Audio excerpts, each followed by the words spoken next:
desde el principio. Vale, pues está, muchas gracias, que queda más bonito así. Bien, bueno, pues la propuesta, como decía, es esta. Vamos a hablar de Juan Pablo II. De hecho, el padre Gaspar, de alguna manera, ya me ha pisado un poco en parte de la conferencia al hablar de ese itinerario intelectual de Juan Pablo II, pero bueno, yo lo voy a recordar porque como es importante para las tesis que yo voy a mantener, siempre va a ser bueno repetirlo y recordarlo, entre otras cosas, porque tampoco es algo muy conocido en su pensamiento. Bien, como decía, de todas maneras, los objetivos principales son estos. Mostrar el perfil intelectual de Juan Pablo II, particularmente el filosófico, que es un personalismo de origen tomista y fenomenológico. Señalar que por la peculiaridad de estos rasgos se le ha presentado una atención bastante deficiente, o sea, es decir, que al menos durante un cierto tiempo Wojtyla ha estado situado en una cierta tierra de nadie, o sea, al menos esa ha sido mi impresión durante bastantes años en los que he trabajado con la filosofía de Juan Pablo II. Juan Pablo II como Papa, no, Juan Pablo II como Papa siempre ha recibido muchísima atención, pero como filósofo muchísima menos. Y el punto culminante sería esta propuesta, que es proponer el personalismo integral como un marco adecuado para extraer toda la potencialidad de su pensamiento. Bien, entonces comenzando por el principio, esto es importante y de hecho, como digo, voy a recordar ideas que ya el padre Gaspar ha comentado. La mejor manera de comprender la mente de Juan Pablo II desde el punto de vista filosófico y también teológico, creo que es recorrer su itinerario intelectual, porque él ha evolucionado, entonces es importante conocer esas fases y ser conscientes de que cuando él elabora un pensamiento maduro, ese pensamiento maduro es el fruto y el resultado de muchísimas aportaciones y muchos autores que ha trabajado, como se ha comentado. Bueno, la primera cuestión es la obra poética y teatral. O sea, aunque no es una obra filosófica, sí es una obra intelectual.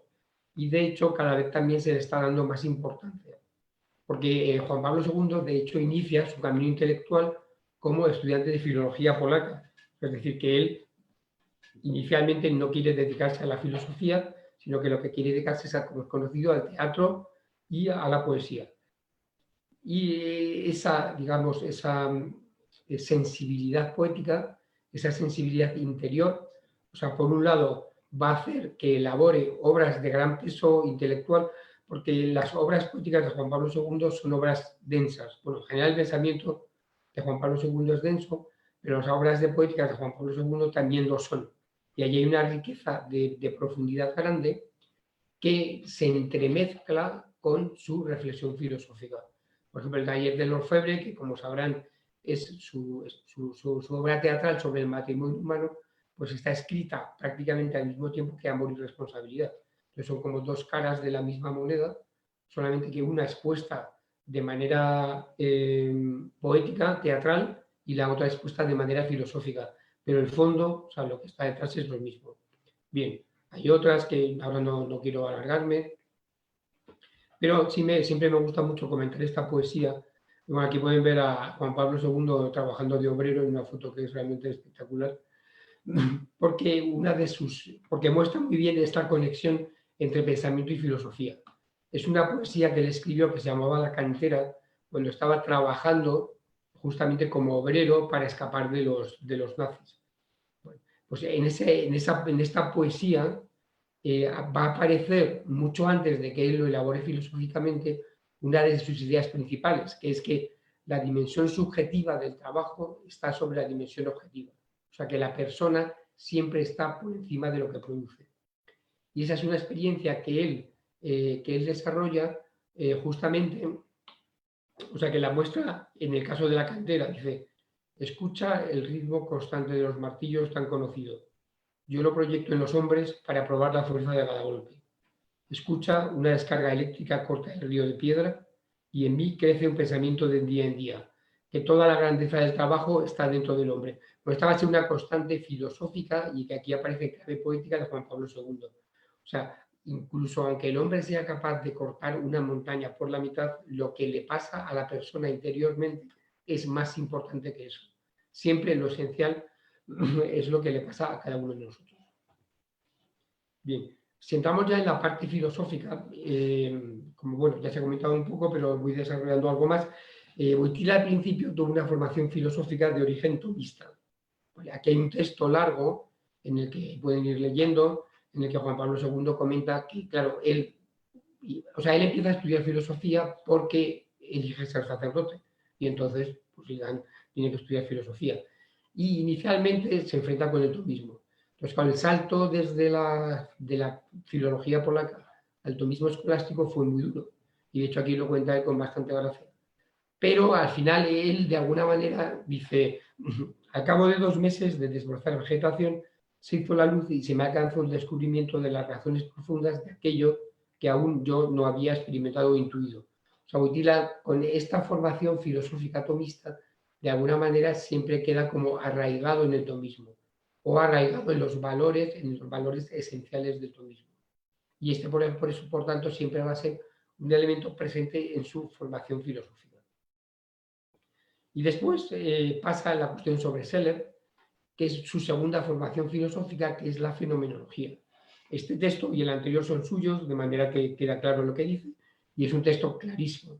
Dice, debo verdaderamente mucho a este trabajo de investigación, la tesis sobre Seller.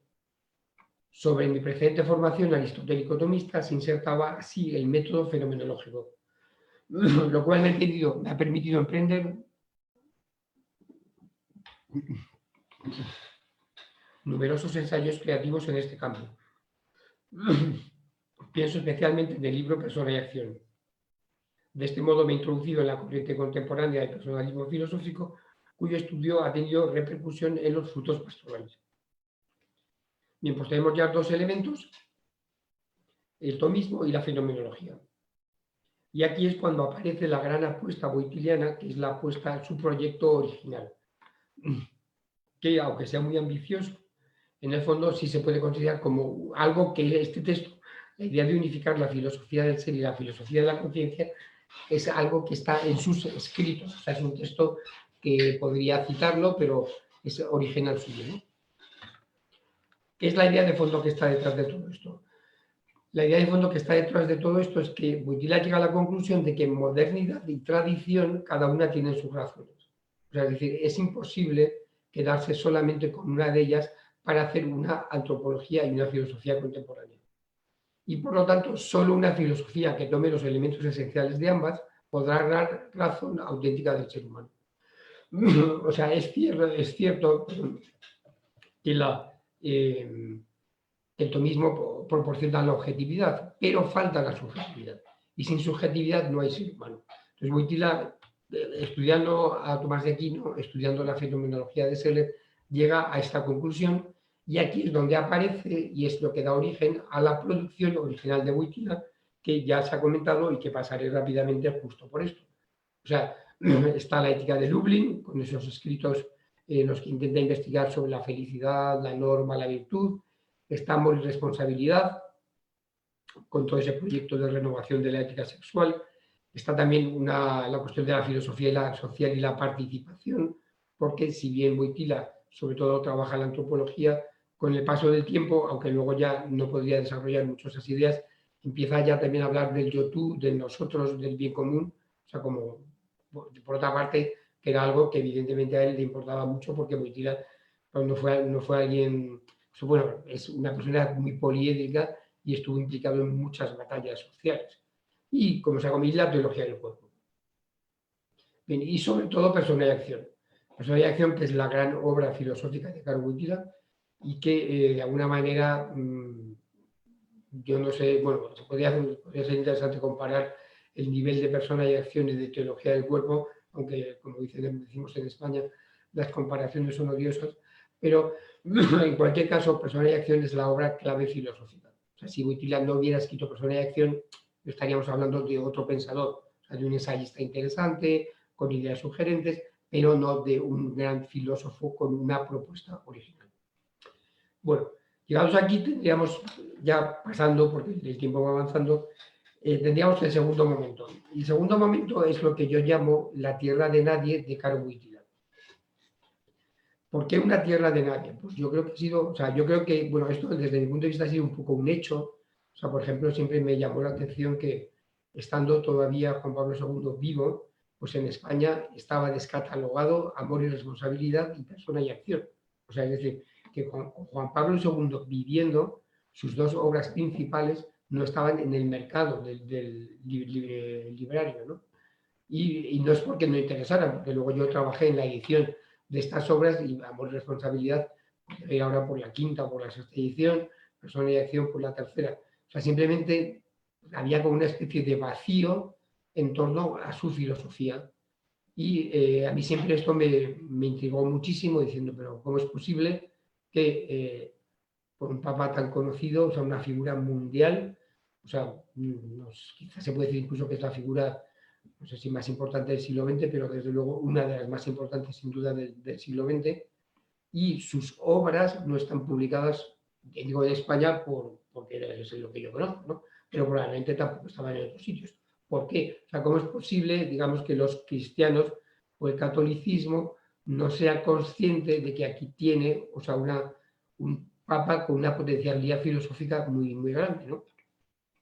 Esto siempre es una cuestión que me dejó bastante perplejo durante bastante tiempo y tengo una explicación, que no sé si es buena o mala. Es decir, no tengo claro. Creo que es correcta, pero en fin, ya se sabe que en filosofía las cuestiones son complicadas. ¿Vale? Y desde mi punto de vista, el gran problema de Caro Wojtyla es su originalidad. O sea, yo creo que este es el gran problema que ha hecho que su filosofía sea, bueno, también la dificultad, o sea, esto hay que ser consciente también, o sea, Personalidad y Acción es un libro muy difícil, de hecho, bueno, el mismo Caro Wojtyla comentaba que sus alumnos decían que el purgatorio consistiría en leer continuamente Persona y Acción. Bien, entonces, eso ya da una cierta idea de que es un libro muy difícil. Claro, eso también hace claro, que la gente que intenta entrar en Persona y Acción, pues lo consiguen pocos. Entonces podríamos decir que es la originalidad y la dificultad, pero quizás probablemente, desde mi punto de vista, el problema principal sea la originalidad. ¿Por qué? Porque Wojtyla aprecia y admira a Tomás de Aquino, pero no es tomista. Entonces, eso es algo que no es algo que haya que constatar, simplemente basta leerse sus obras y es algo que cae por su propio peso, lo cual no quita ese aprecio y esa admiración, porque Caro Wojtyla está siempre hablando y remitiendo con cierta frecuencia al pensamiento de Tomás de Aquino, porque es una de sus bases fundamentales, pero él no es un pensador tomista en sentido estricto. Y pasa lo mismo con la fenomenología. O sea, Wojtyla aprecia y admira a Seller y a la fenomenología, pero nunca habla de sí mismo como fenomenólogo. O sea, si leemos sus escritos, nunca vamos a encontrar un texto que diga, nosotros los fenomenólogos opinamos tal. Yo por lo menos no lo he encontrado y creo que he leído prácticamente todo lo que él ha escrito. O sea, él habla de la fenomenología con interés, con cercanía, con admiración, pero él nunca se pone a sí mismo como fenomenólogo. Y luego, para completar un poco el puzzle, la dificultad, tampoco se identifica ni se incluye en alguna corriente específica de personalismo. O sea, lo que tenemos es que Wojtyla hace una antropología personalista muy potente, está ahí, pero si realmente pensamos en las grandes corrientes personalistas, pues no tampoco se incluye en ninguna de ellas. O sea, evidentemente sí es personalismo, claro. O sea, lo que ocurre es que, como saben, pues el personalismo es una corriente, o sea, es una filosofía que tiene diversas corrientes en su interior. Entonces, bueno, pues Wojtyla no se incluye ni se identifica en ninguna de las grandes corrientes. O sea, Wojtyla no es un personalista comunitario, creo que en sus obras no hay ninguna cita de Manuel Munier, tampoco es un personalista dialógico porque mantiene la prioridad de la persona sobre la relación, no es un personalista fenomenológico, claro, o sea, que no lo sea, no quiere decir evidentemente que esté enfrentado con cada una de estas corrientes, porque a veces estas distinciones no siempre se llevan bien por parte de las personas que son distintas, por aquellos que se distinguen. O sea, que no sea personalista comunitario no quiere decir nada más que simplemente que no lo es, o sea, que es un personalismo diferente que es el suyo. Bien, y esto es lo que yo creo lo que creo que...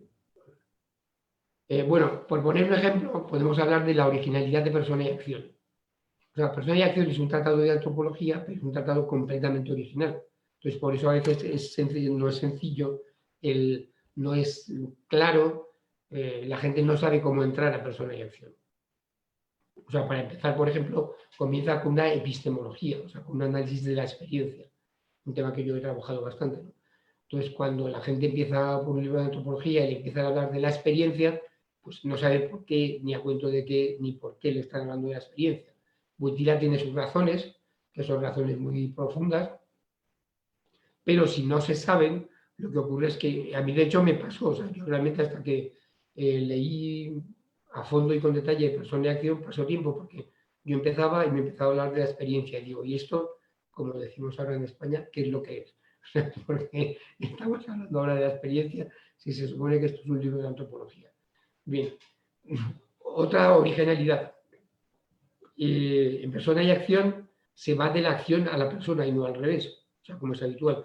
Normalmente en cualquier antropología, que todos los que hayáis estudiado antropología o tengáis alguna noción o hayáis recibido un curso, lo habitual es que te explican qué es la persona y luego a partir de allí ya dicen, bueno, la persona es así y además actúa con estas características. Bueno, pues Wojtyla también hace lo contrario. Bueno, o sea, lo que Wojtyla dice es, no, yo no voy a empezar a partir de la persona, sino que voy a empezar a partir de la acción. O sea, lo primero que voy a hacer, o sea, lo que voy a hacer es analizar la acción de la persona y a través de la acción descubrir qué es la persona. Entonces, Persona y Acción está estructurado de este modo. Wojtyla no empieza con una teoría de la persona, diciendo qué es la persona. Lo que hace es un análisis de la acción humana. Y a partir de ese análisis de la acción humana, pues de ahí deriva y va sacando poco a poco, en un esfuerzo largo y sistemático, qué es la persona. ¿Vale? Aprovecho para decir que, en mi opinión, Persona y Acción no es circular. O sea, en general se suele decir, no es que Wojtyla es circular. Yo creo que Wojtyla no es circular, sino que es difícil, que son dos cosas distintas. Entonces, otra cosa es que se pueda repetir algunas veces, pero Wojtyla no es circular, no habla siempre de lo mismo, sino que es, por el contrario, es muy progresivo. Entonces, Persona y Acción es un libro perfectamente estructurado, en el que no estamos volviendo siempre sobre lo mismo, sino que, por el contrario, avanzamos sistemáticamente de tema en tema. Bueno, alguna cosa más, porque tampoco ahora es el momento de hacer una teorización. Su primer objetivo es la teorización de la autoconciencia. Aquí ya aparece ese gran tema moderno, la conciencia como autoconciencia. O sea, Wojtyla considera que si no hay sujeto, si no hay conciencia, no hay persona. Es decir, que la persona es sobre todo ese mundo interior, ese yo, ese quién que somos cada uno de nosotros, y eso sobre todo es la persona, o si queremos, es lo más personal de la persona.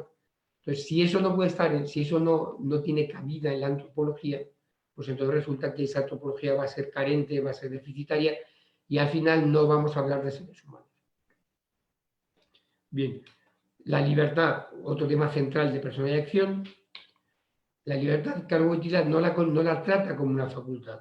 O sea, por eso cuando digo que es tomista, eso se va mostrando a lo largo de toda su categorización. O sea, que Wojtyla no habla de la libertad como facultad, sino como la estructura personal de la autodeterminación. Entender qué es esto lo llevaría mucho tiempo, no es el caso ni el momento aquí, simplemente esa idea de que Wojtyla es muy original en este punto. Entonces, de hecho, en el fondo lo que viene a decir es que la libertad es una característica estructural de la persona. No es que yo soy yo y de vez en cuando haga acciones libres, sino que la libertad, o sea, el hecho de ser libre y de poder autodeterminarme, esto hace que esto, por así decir, es prácticamente equivalente a ser persona. Bueno, luego para acabar, no se usa la conceptualización clásica, o sea, Wojtyla no usa el acto y la potencia, la sustancia y los accidentes, etc. Y tampoco elabora un análisis metafísico, sino ontológico. Bueno, todos estos puntos, lógicamente, deberían de ser desarrollados, pero el punto que nos interesa, o sea, con esto yo lo que quería era mostrar fundamentalmente la originalidad. O sea, que para mí es el gran problema que tiene el acercamiento a Wojtyla.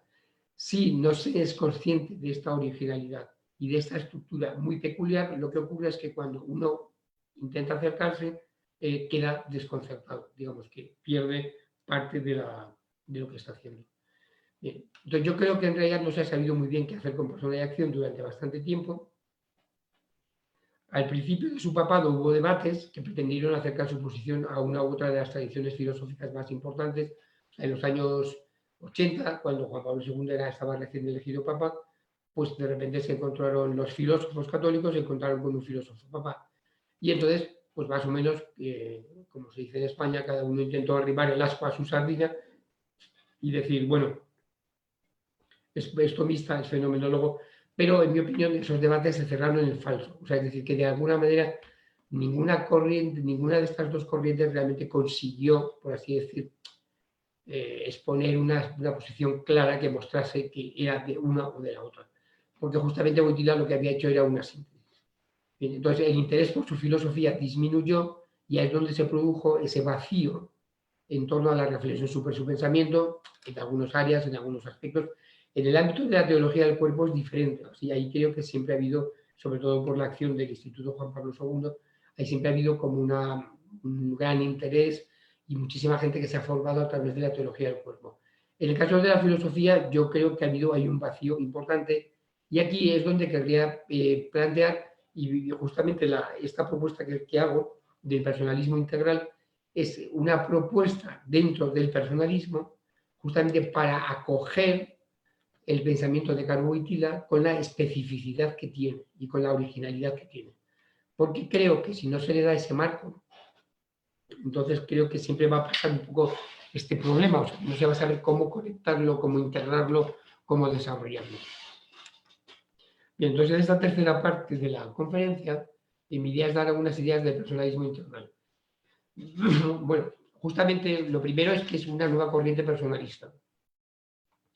En general, yo he trabajado mucho el personalismo durante décadas ya y inicialmente nunca pensé en crear una nueva corriente personalista porque me parecía que ya había suficientes personalistas y suficientes corrientes, pero al final las cosas son como son y este tipo de trabajo me ha llevado un poco a esta especie de necesidad de hacer esta propuesta.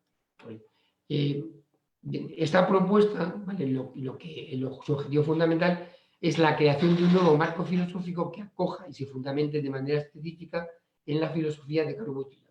Bueno, pues esta es la idea central de la propuesta del personalismo integral. ¿Para qué? Justamente para superar todos los problemas anteriores. Porque claro, si Wojtyla no lo podemos integrar en el personalismo comunitario, no lo integramos en la fenomenología, entonces ¿dónde lo integramos? En ningún sitio. Lógicamente, pues al final se queda fuera del juego, ¿no? Entonces, este es, a mi modo, evidentemente es una propuesta, también con esto evidentemente no quiere decir que todo el que estudia Wojtyla tenga que pasar por el personalismo integral, claro, esto sería absurdo. O sea, yo estoy haciendo una propuesta que creo que tiene su interés, de hecho veremos que está ya siendo acogida y está viendo gente que está trabajando sobre ella, pero claro, Wojtyla evidentemente está abierto ahí para que cada uno lo aborde como le parezca oportuno y adecuado. Bien, ¿cuáles serían los rasgos del personalismo integral? Bueno, los rasgos del personalismo integral básicamente serían, por un lado, la antropología de Karl Wojtyla. O sea, este es el elemento esencial, fundacional. Y hablando de antropología de Karl Wojtyla, hablamos sobre todo de persona y acción. Eso no implica, por supuesto, que metamos allí toda la filosofía, la ética, como responsabilidad, pero lo que ocurre es que la antropología de persona y acción es el núcleo filosófico que permite hablar de una filosofía potente. Si no, tendríamos ensayos. Ensayos interesantes, ensayos brillantes, pero con ensayos no se hace una filosofía. O sea, con ensayos, bueno, pues se dan ideas para la vida, que está bien, pero no se hace una filosofía.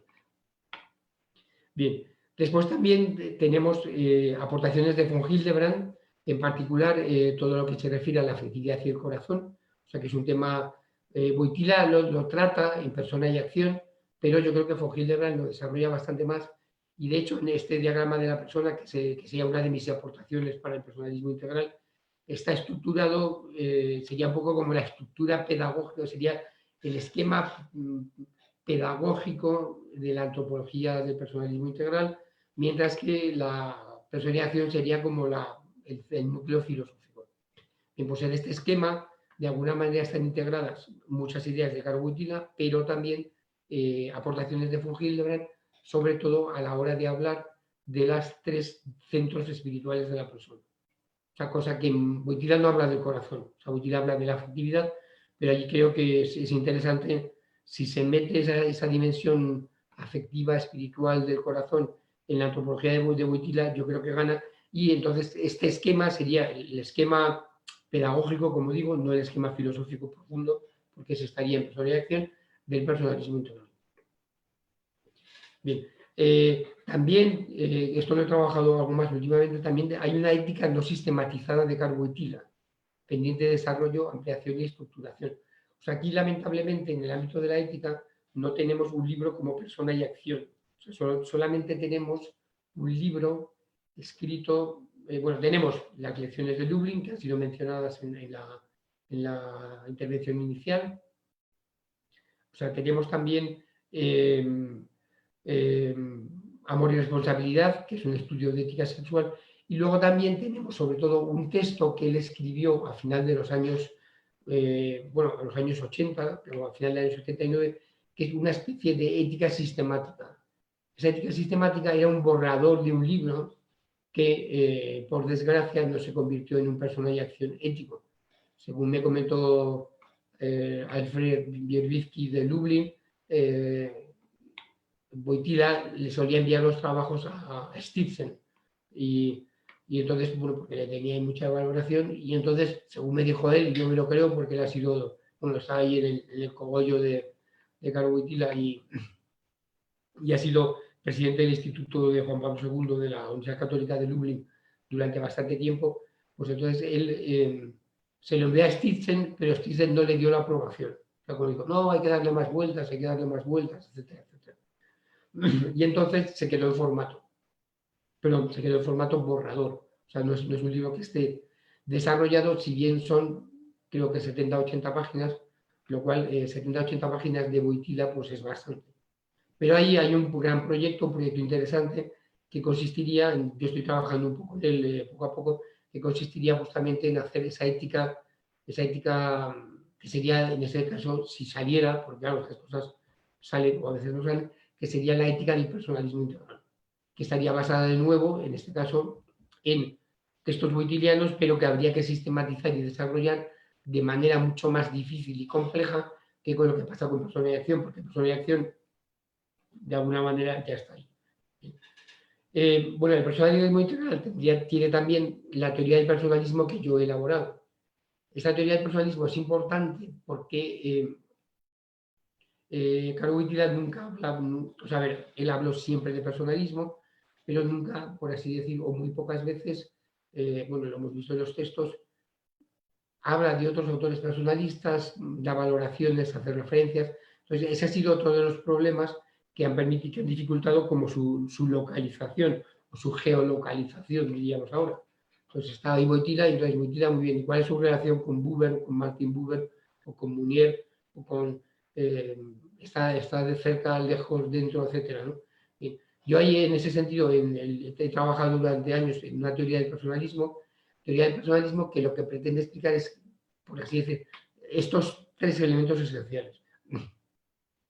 ¿Qué es el personalismo? ¿Qué no es el personalismo? Que también es importante. ¿Y qué pensadores definen el personalismo? Esto está en un libro que quizás conozcan, que se llama Introducción al personalismo. El primer punto siempre ha sido definir qué es el personalismo. El personalismo lo tenemos que definir de una manera consistente. También es cierto que hay diferentes opiniones sobre esto, pero mi opinión siempre ha sido, y por tanto en este caso sería la opinión del personalismo integral, la opinión sería que tenemos que definir el personalismo de manera consistente para que no sea un totum revolutum. O sea, no basta con hablar de la persona, de la dignidad de la persona, o citar a un filósofo cristiano para hablar de personalismo, es que eso no tiene nada que ver. Bueno, tiene algo que ver, pero no es equivalente. El personalismo es una corriente filosófica específica, perdón, que surge en el siglo XX, que tiene unos rasgos determinados, que ahora evidentemente no voy a contar, pero todo ello hace que cuando hablemos del personalismo integral, ya estamos integrando al personalismo integral en este marco específico de identificación del pensamiento personalista. Entonces eso, por así decir, te genera un terreno de juego. O sea, entonces, como jugador, de repente llega un partido y la gente dice, ¿tú de qué juegas? Ah, pues yo no lo sé. Pues entonces no podemos jugar contigo, ¿no?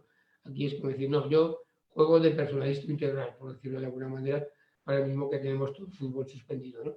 Entonces ya, ¿y qué es el personalismo integral? Pues es esto y está relacionado con estos otros personalistas de esta manera. Bien, eso tiene su relevancia y después también qué no es el personalismo, o sea, en el sentido de, bueno, que no es porque no cualquier cosa es personalismo y qué pensadores lo definen. Bien, entonces en este sentido, o sea, ¿cuál es el resultado de esta propuesta? Que estoy planteando en términos muy generales. Si a alguien le interesa con más detalle, la revista Quién, que es una revista que se puede acceder online. Ahí, antes lo llamé personalismo ontológico moderno, pero lo he cambiado por ese nombre que me parece mejor. Entonces, bien, entonces allí está todo detallado desde el punto de vista teórico, pero en el ámbito de esta conferencia así general, me gustaría simplemente decir estas tres cosas, que es que recoge lo esencial de Wojtyla junto con ideas de otros pensadores, o sea, no tiene por qué ser solo Wojtyla, pero la estructura es wojtyliana. Entonces, es una estructura que es original. Ese es un punto que quiero recoger y por eso el personalismo integral es un personalismo original, que evidentemente es un personalismo, o sea, lógicamente no se está intentando hacer algo nuevo fuera del personalismo, es un tipo de personalismo pero original, que ahora no puedo plantear los rasgos porque no daría tiempo, ¿no? Bien. Luego, ofrece una topología personalista integral útil para la formación personal y docencia por su presentación didáctica. O sea, otra de las grandes aportaciones de este personalismo es que se ha conseguido elaborar, en parte gracias un poco al trabajo que yo he hecho, unas presentaciones sistemáticas que son muy útiles para aquella gente que no es filósofa, pero que quiere fundamentarse en una antropología. Entonces, ese es un trabajo que ha sido difícil, pero que creo que es un trabajo importante. De hecho, se puede encontrar en este libro, Antropología, una guía para la asistencia, y allí lo que tendríamos es esa exposición sistemática pedagógica del personalismo integral sobre la que se puede construir. Esto es importante porque, como ya he dicho, Wojtyla es original y difícil. Entonces, si queremos ir a los fundamentos filosóficos, hay que ir a Wojtyla, pero no todo el mundo está en condiciones de ir a esos fundamentos filosóficos. Entonces, hacía falta esa exposición, digamos, elaborada. Y de hecho, o sea, al ofrecer esa antropología personalista, lo que está permitiendo ya es que se use esa antropología en áreas humanistas afines a la antropología. De hecho, en la Universidad de Anáhuac está Rosa Zapien con la terapia integrativa personalista, en neurología está en Rivier University, está trabajando James Borlavar, en Colombia también está trabajando en bioética, hay intentos de aplicaciones al coaching. O sea, la idea es de que desde esta antropología personalista integral se puede, por así decir, aplicar a muchas áreas que, sin ser especialistas en filosofía, buscan esa fundamentación. Bien, y luego para concluir, también se pueden hacer desarrollos profundos desde el punto de vista filosófico. Esto es en concreto lo que yo estoy intentando realizar con mi propuesta de la experiencia integral, que se mueve siempre un poco en el marco de todo lo que he comentado ahora. O sea, la experiencia integral en el fondo responde a esa especie de intuición extraña que tenía yo cuando empezaba la persona y acción y empezaba a hablar de la experiencia y yo no sabía por qué hablaba de la experiencia. Con el tiempo creo que lo he llegado a saber y me ha parecido que hay un camino epistemológico muy potente desde el punto de vista filosófico, que es lo que estoy desarrollando en estos dos libros. Ahora estoy desarrollando otro que sería La fuente originaria. Y bien, bueno, pues esto es un poco yo la propuesta que quería hacer, remarcar la gran potencia filosófica de Juan Pablo II, considerar que esa potencia filosófica, desde mi punto de vista, sigue estando infrautilizada y proponer esta idea del personalismo integral como modo de aprovechar esa potencialidad y desarrollarla. Ese era un poco el objetivo de mi conferencia y espero haberlo cumplido. Muchas gracias.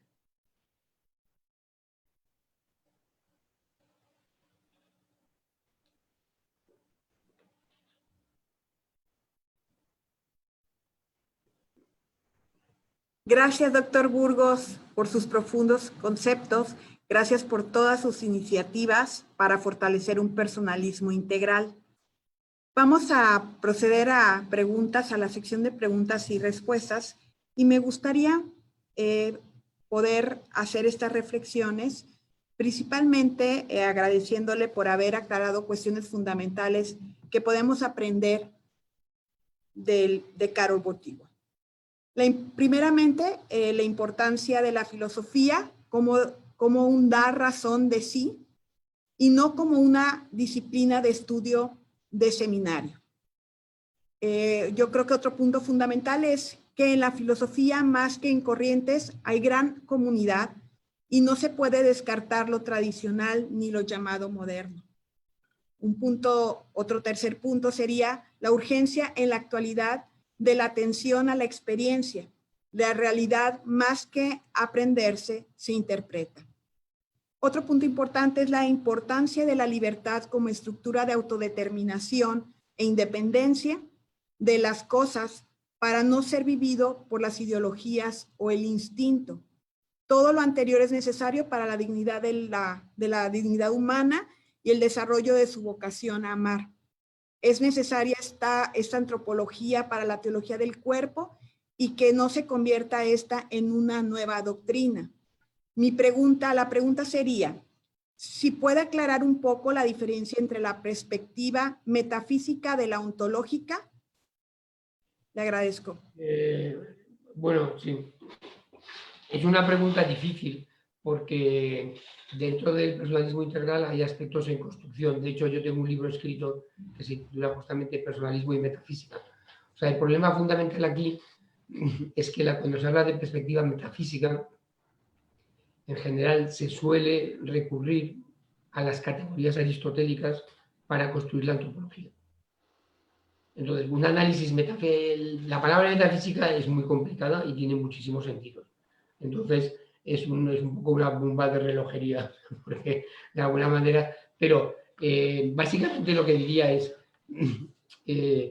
la perspectiva de Karl Wojtyla es metafísica en el sentido que va a lo profundo y a lo último. O sea, en ese sentido, es una perspectiva metafísica. Él también está abierto a la metafísica del ser, ¿vale? Entendido como una visión global de todo lo real. Entonces, la proposición wojtyliana, la perspectiva wojtyliana, también está abierta a esa visión de la metafísica del ser como un modo de explicar todo lo que existe. Pero lo que no hace Karl Wojtyla es usar las categorías metafísicas aristotélicas, en particular la potencia, la sustancia de los accidentes, etcétera, porque esas categorías no funcionan bien en la antropología. Esa sería un poco más o menos la respuesta, que creo que podría servir para de alguna manera indicar. Entonces, por eso él dice que hace un análisis ontológico y no metafísico. Es decir, hace un análisis ontológico en el sentido que él siempre quiere ir a lo último de la realidad, ¿vale? Pero para ir al último de la realidad no va a través de la potencia, la sustancia y los accidentes, sino que va a través de la experiencia. Ese es el punto. Por eso ya digo que Wojtyla es original. Entonces el tema es que es un pensador original y para realmente entender cuál es su estructura de fondo no es algo, digamos, como evidente o trivial. Muchas gracias. El público se está haciendo otra pregunta, doctor. Se la voy a hacer. ¿Usted considera que el personalismo integral es el camino para superar el sujeto emotivista que hoy prepondera en la sociedad? A ver, el sujeto emotivista, claro, se puede superar desde muchos problemas, desde muchas posiciones. El personalismo integral yo creo que puede contribuir. O sea, tampoco quiero hacer del personalismo integral como, diría, el bálsamo de Fierabras que lo va a resolver todos los problemas, ¿no? Pero, no, o sea, el personalismo integral, justo por esa mención que he hecho a von Hildebrand, creo que articula bastante bien la afectividad con la libertad.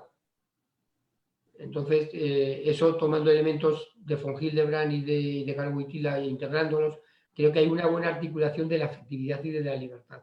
O sea, es decir, nunca podemos renunciar a la afectividad, porque si renunciamos a la afectividad dejamos de ser personas. O sea, nos vaciamos por dentro, nos convertimos en seres rígidos, en mecanos, en androides. Entonces, la afectividad es algo esencial de la persona. Entonces, el sujeto emocional siempre está ahí. Lo que tenemos que intentar es que no se convierta en un sujeto emotivo, eso sí.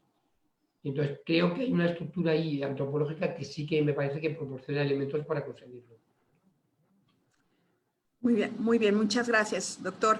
Y bueno, siguiendo la otra pregunta que nos hace el público, ¿cómo evitar que el camino de la experiencia no termine en un simple subjetivismo? Bueno, es una pregunta que me hacen con frecuencia porque, claro, porque la experiencia en general suena subjetivista, pero este es un elemento esencial en Wojtyła, que él siempre, cuando habla de cualquier cosa, tiene presentes las dos dimensiones, lo objetivo y lo subjetivo. Entonces, de hecho, la experiencia wojtyliana tiene una estructura doble, que es objetiva y subjetiva.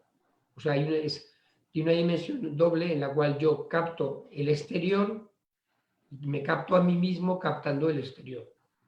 Entonces, en la dimensión de la experiencia wojtyliana siempre tiene una estructura objetiva. O sea, hay una dimensión objetiva con la cual no hay riesgo de subjetivismo. Porque lo que sí que hay, lo que se incluye es el sujeto.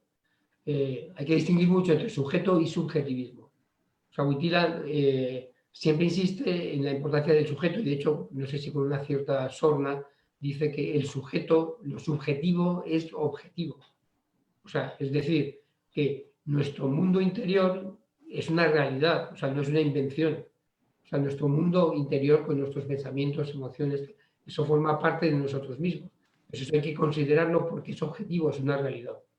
Pero en concreto, en el caso de la experiencia, Wojtyła, que esto es el comienzo de Persona y Acción, dice, la experiencia es al mismo tiempo objetiva y subjetiva, y por eso ese peligro no existe.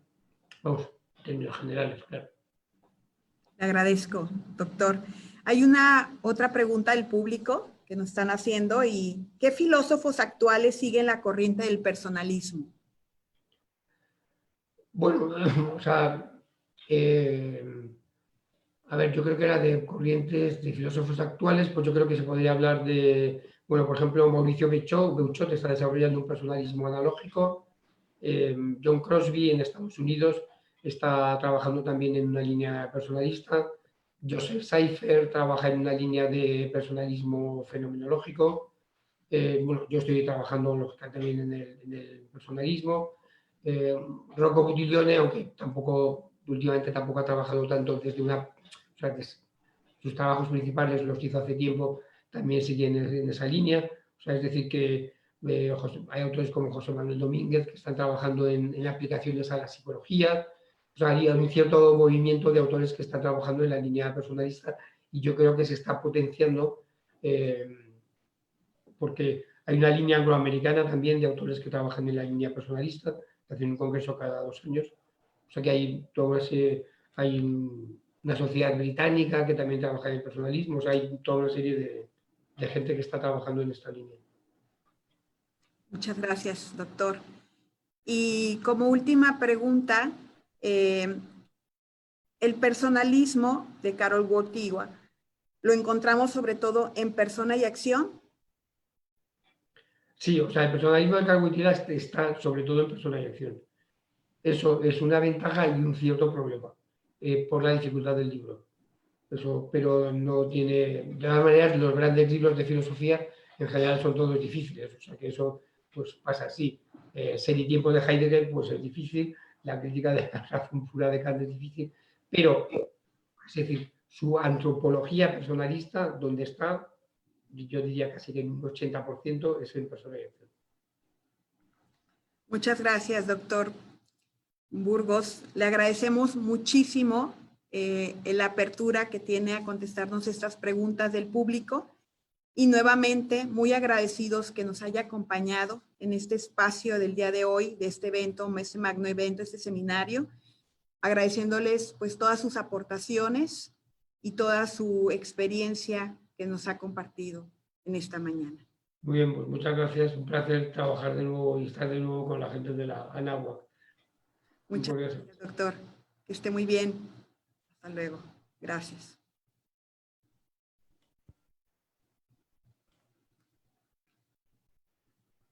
A continuación, veremos un video institucional de la Universidad Anáhuac, México. Adelante.